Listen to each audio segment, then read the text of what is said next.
आज हम इस वीडियो के माध्यम से स्टॉक मार्केट इन्वेस्टिंग को बहुत सिंप्लीफाई करने वाले हैं। इतना आसान कि अगर आप अभी तक ये सोच रहे थे कि कौन सा स्टॉक खरीदें, कौन से स्टॉक में इन्वेस्ट करना है, तो आज आपको बहुत कुछ समझ आने वाला है। अब देखिए, इस वीडियो में आपको जो सबसे इंपॉर्टेंट इंफॉर्मेशन मिलने वाली है ना, वो ये है कि आप ये समझ जाएं कि प्राइस जो आपको दिख रहा होता है और वैल्यू में फर्क होता है। अब इसका मतलब क्या है, मैं क्या कहना चाहता हूं, आप किसी भी स्टॉक का प्राइस सिर्फ गूगल करके भी देख सकते हो। अगर आपको देखना है कि जी भाई आईटीसी का प्राइस क्या चल रहा है, तो अभी आप मेरे साथ बिल्कुल आराम से गूगल पे जाइए और गूगल पे लिख दीजिए, यहाँ पे लिख दीजिए आईटीसी शेयर प्राइस। बट जैसे ही आपने आईटीसी शेयर प्राइस लिखा तो यहाँ पे 205 रुपये आ गया। तो क्या 205 रुपये पे इसे खरीदना चाहिए? क्या ये सस्ता है या महंगा है? आपको कैसे पता लगेगा कि मैं सही प्राइस दे रहा हूं नहीं दे रहा? क्योंकि अभी तक तो आप अगर बाजार में सब्जी लेने भी जाते थे तो भी वहां पे मोल भाव करते थे, देखते थे, अलग अलग दुकानों पे जाते थे कि भाई ये सस्ता मिल रहा है, यहाँ पे महंगा मिल रहा है। बट अब यहाँ पे कैसे समझ आई? क्योंकि अगर वहां पे लिखा है, मान लीजिए 200 रुपये लिखा है, तो 200 रुपये ही देने, कोई और चॉइस ही नहीं है। But the thing is you have the choice.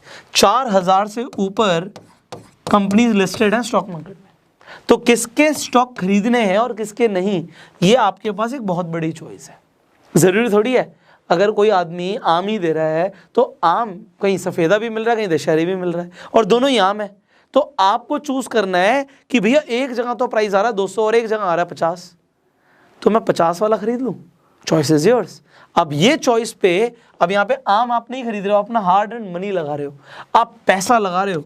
और इस पैसे को लगाने से पहले देखिए, जो इंसान नॉलेज के साथ इन्वेस्ट करता है तो इसे इन्वेस्टिंग बोलते हैं, और जो नॉलेज के बिना सिर्फ टिप्स लेके इन्वेस्ट करता है उसे सटोरी कहते हैं, सट्टा लगाना कहते हैं। और मैं सट्टा लगाने के अगेंस्ट हूं। तो इन्वेस्टमेंट अगर आप करने वाले हो और प्राइस और वैल्यू को अगर आप समझ गए तो आप स्टॉक मार्केट से पैसा कमाओगे। अब वैल्यू कैसे पता लगाई जाए? आईटीसी का शेयर जो आ रहा है, हमें कंपनी की वैल्यू कैसे पता लगेगी? चलिए एक एग्जांपल लेते हैं, क्योंकि अगर आपने उस एग्जांपल को समझ लिया तो आप बड़ी से बड़ी कंपनी की भी वैल्यूएशन को समझ पाएंगे। अब वैल्यूएशन लगाना, देखिए हर इंसान एक कंपनी की अलग अलग वैल्यूएशन लगा सकता है, बहुत सारे मेथड्स हो सकते हैं। बट अभी हम एक एग्जाम्पल लेते हैं।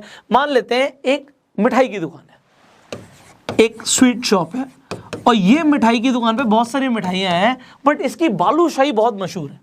बालूशाही इतनी मशहूर है कि दूर दूर से लोग आते हैं इसकी बालूशाही खाने। बट अब जो आदमी जो बालूशाही की दुकान चला रहा था, जिसने बहुत अच्छी गुडविल बनाई, अब उसके सारे बच्चे अलग अलग बिजनेसेस में इन्वॉल्व हो चुके हैं, और वो नहीं चाहते कि हम अब दुकान को चलाएं।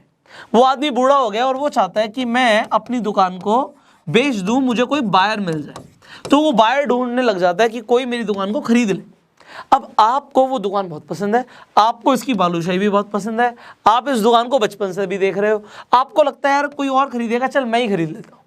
अब आप लाला जी को ऑफर देते हो कि भैया दुकान आपकी, मैं खरीद लेता हूँ। बट किस रेट पे? आप जरा सोचिए, कैसे पता लगेगा कि इस दुकान के क्या रेट देने चाहिए? आपको पता लगता है भैया ये जो दुकान है ये तो रेंट पर है भाई, अगर आपने ये दुकान ले ली इसका मतलब है रेंट भी आपको भरना पड़ेगा, तो भाई मैं क्या पैसे दूं? कैसे पता लगेगा? तो आप क्या करते हो, आपने मेरी वीडियो देख ली और आप क्या करते हो, आप लाला जी को बोलते हो कि भैया आप अपने पिछले 5 सालों के फाइनेंशियल्स ले आइए, अपनी आईटीआर ले आइए। अभी फिलहाल के लिए आप आईटीआर कॉपी देखते हो, जिस भी फर्म से आप ये बिजनेस कर रहे हो, मान लेते हैं एबीसी बालूशाही शॉप के नाम से दुकान है, तो आप एबीसी की आईटीआर देखते हो और पिछले 5 सालों की आप आईटीआर देखते हो, और आपको पता लगता है कि भैया ये जो लाला जी है ये कंसिस्टेंटली प्रॉफिट बना रहे हैं, इस दुकान से वो लगातार प्रॉफिट बना रहे हैं, वो 24 लाख रुपए की लेट से आईटीआर फाइल कर रहे हैं, मतलब 24 लाख रुपए का उनका प्रॉफिट हो रहा है। अब 24 लाख का मतलब हो गया महीने का 2 लाख रुपए, तो 2 लाख रुपए ये दुकान आपको हर महीने कमा के देगी सारे खर्चे निकालने के बाद। अब एक बिजनेस 2 लाख रुपए महीना कमा के देगा, तो उसके कितने पैसे होने चाहिए, ये कैसे पता लगेगा?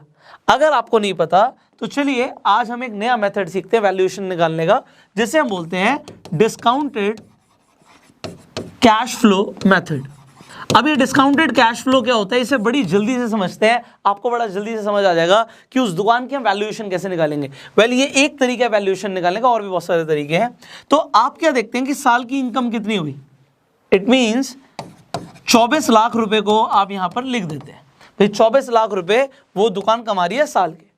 अब डिनोमिनेटर में आप लेंगे कि आप परसेंटेज कितना चाहते हैं अपनी जो आप इन्वेस्टमेंट करने वाले हैं उसके ऊपर। एग्जाम्पल के तौर पे आप कहीं पे अपना पैसा बैंक में रखते हैं, तो आप बैंक में मान लीजिए 1 करोड़ रुपए रखते हैं, तो 1 करोड़ रुपए पे बैंक आपको 6% ब्याज दे रहे हैं, तो 1 करोड़ रुपए पे तो आपको बैठे बैठे 6 लाख रुपए मिल रहा है।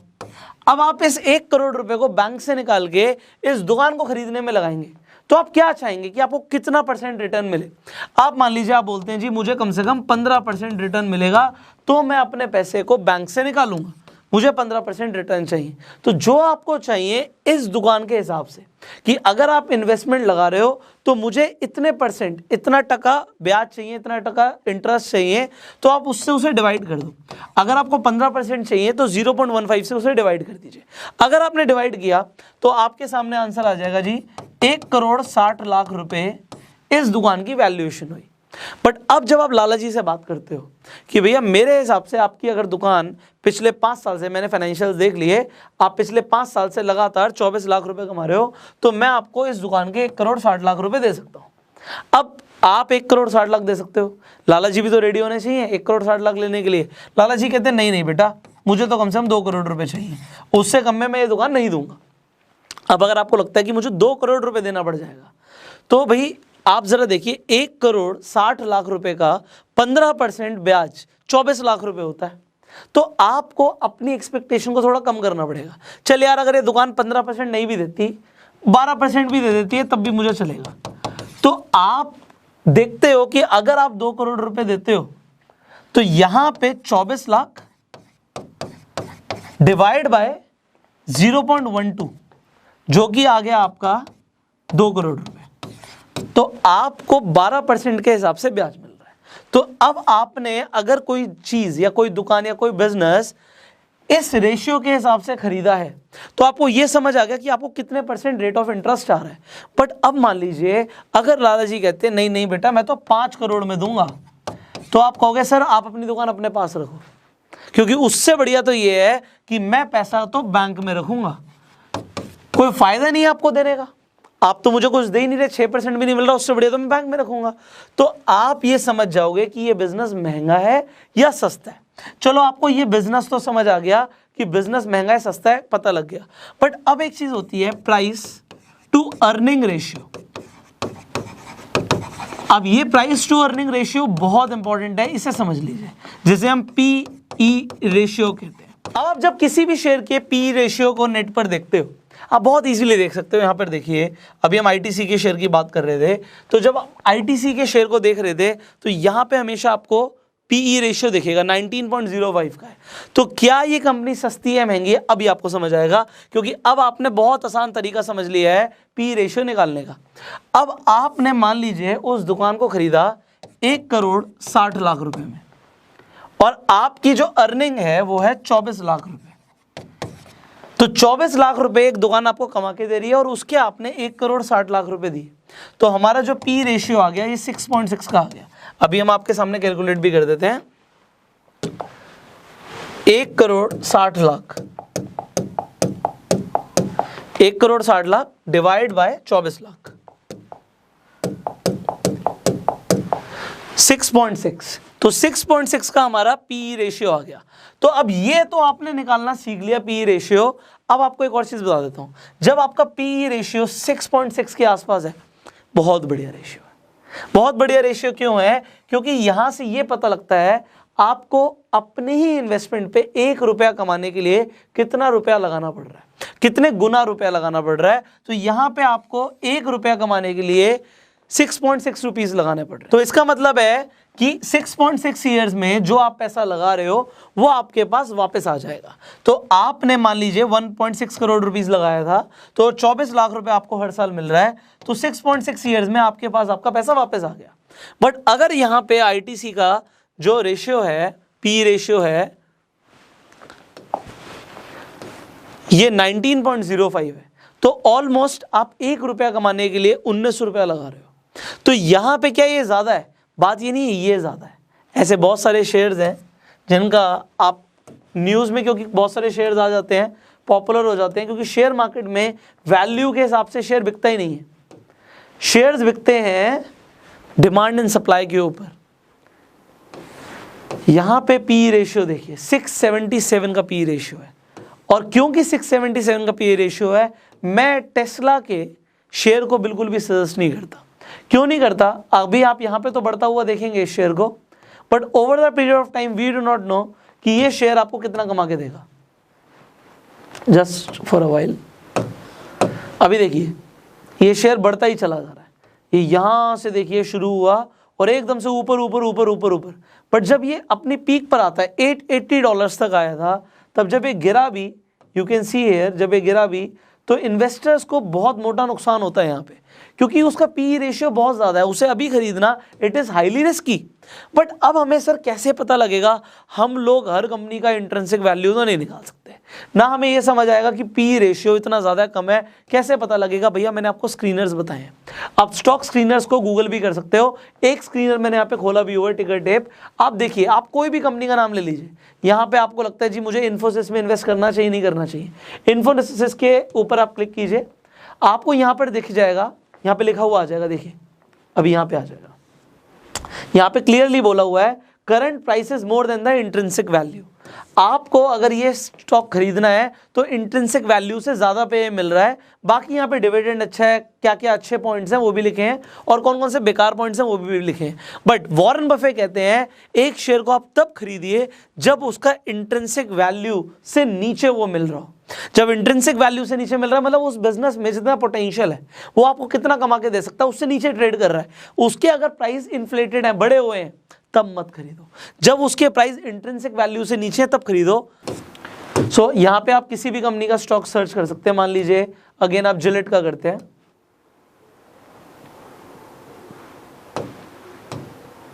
आप जिलेट का करते हैं, आप जिलेट का शेयर खरीदना चाहते हैं, तो क्या ये शेयर आपको उसकी इंट्रिंसिक वैल्यू से ज्यादा पे मिल रहा है, कम पे मिल रहा है? वहां पे लिखा है current price is more than the intrinsic value. Again आप यहाँ पे पी रेशियो देख सकते हैं, तो यहाँ पे पी रेशियो 79 का है, मतलब ₹1 कमाने के लिए आपको 79 लगाना है। तो क्या आपको इन्वेस्ट करना चाहिए? देखो भाई आपके पास चॉइस है, 4000 से ज़्यादा स्टॉक्स हैं आपके पास। आपको ये देखना है कि जो स्टॉक्स का मार्केट में नाम आ जाता है। देखिए, क्योंकि स्टॉक मार्केट में शेयर्स बिकते नहीं हैं, अभी तक लोगों को लगता है कि शेयर्स बिकते हैं स्टॉक मार्केट में, that is wrong. Stock market में एक्चुअल में बोली लगती है, भाई ऑक्शन होता है। अगर कोई इंसान उसी स्टॉक का ज्यादा प्राइस देने के लिए रेडी है तो वो स्टॉक उसे मिल जाएगा। बट जो स्टॉक न्यूज में आ जाते हैं, चर्चा में आ जाते हैं, वो स्टॉक्स जल्दी पॉपुलर हो जाते हैं और उन्हें लोग ज्यादा खरीद लेते हैं। बट ऐसे बहुत सारे स्टॉक्स होते हैं जो चर्चा में नहीं आते, बट वो अपनी इंट्रिंसिक वैल्यू से कम पे मिल रहे होते हैं, तो आप उन्हें खरीद सकते हैं। That could be a right decision, और ये आपको कई गुना रिटर्न्स कमा के देते हैं। तो अब आपको स्क्रीनर समझ आ गए हैं, आप गूगल पे स्टॉक स्क्रीनर सर्च कर सकते हैं। ऐसे स्टॉक्स को पिक कीजिए जिनका पीई रेशियो मेरे हिसाब से 15 से कम हो, और अगर आप अपने पोर्टफोलियो में ऐसे शेयर्स को भी रखते हैं जिनका पी रेशियो 15 से ज़्यादा है, तो उसमें और भी बहुत सारे फैक्टर्स होने चाहिए। अब उनकी एनालिसिस के लिए आने वाली वीडियोस भी तो हैं। कोई भी सिंगल वीडियो के अंदर आपको शेयर मार्केट की पूरी नॉलेज नहीं मिल सकती, that is impossible, because it is a vast field. But if you want to learn this field, just बने रहिए इस चैनल पे, बिकॉज अभी हम फाइनेंशियल एजुकेशन के ऊपर सीरीज कर रहे हैं, and you have to learn a lot, and because you want to learn a lot तभी आप ये वीडियोस देख रहे हैं और यहाँ तक बने हुए हैं। अब अगर आप शेयर मार्केट में इन्वेस्ट करना चाहते हैं, उसके लिए आपको डीमेट अकाउंट चाहिए होता है, तो मैं आपको सजेस्ट करूंगा कि आप अपना अपस्टॉक्स पे जाके डीमेट अकाउंट आज ही खुलवा लीजिए। अगर आप आज खुलवाएंगे तो आपको फ्री डिजिटल गोल्ड मिलेगा। अब आपको वो भी मिलता है, उसके साथ साथ अगर आप रेफर एंड अर्न के थ्रू भी कमाना चाहते हो तो बहुत अच्छा ऑप्शन दे रहा है अपस्टॉक। आप किसी को भी अपना डीमेट अकाउंट खुलने के बाद रेफर करते हो तो 500 रुपए आपको मिलते हैं। तो आप इस वीडियो के डिस्क्रिप्शन और कमेंट बॉक्स में अपस्टॉक का लिंक है, उस पर क्लिक करके अपना अकाउंट खुलवा लीजिए। रेफर करके और लोगों के साथ भी आप 500 रुपए एक इंसान से कमा सकते हैं। तो जितने आपके फ्रेंड्स हैं उससे मल्टीप्लाई कर लीजिएगा 500 को, आप कितना कमाने वाले हैं। अगर आपके कुछ सवाल है इस वीडियो से रिलेटेड, या फिर आप कुछ और जानना चाहते हैं, नीचे कमेंट में पूछिए, और इस वीडियो को शेयर जरूर कीजिए सो दैट लोगों को भी समझ आए कि शेयर्स को कब खरीदना चाहिए, खासकर जब वो अपनी पहली इन्वेस्टमेंट कर रहे हैं। अब इस वीडियो को अपना प्यार देने के लिए जल्दी से लाइक कर दीजिए। अगर आप इस वीडियो को फेसबुक पर देख रहे हैं, हमें फॉलो कीजिए, यूट्यूब पे देख रहे हैं सब्सक्राइब कीजिए, बेल आइकन पे अभी के अभी क्लिक कीजिए कि आने वाली एक भी वीडियो आपसे मिस ना हो। I will see you in the next video, till that time you go self made.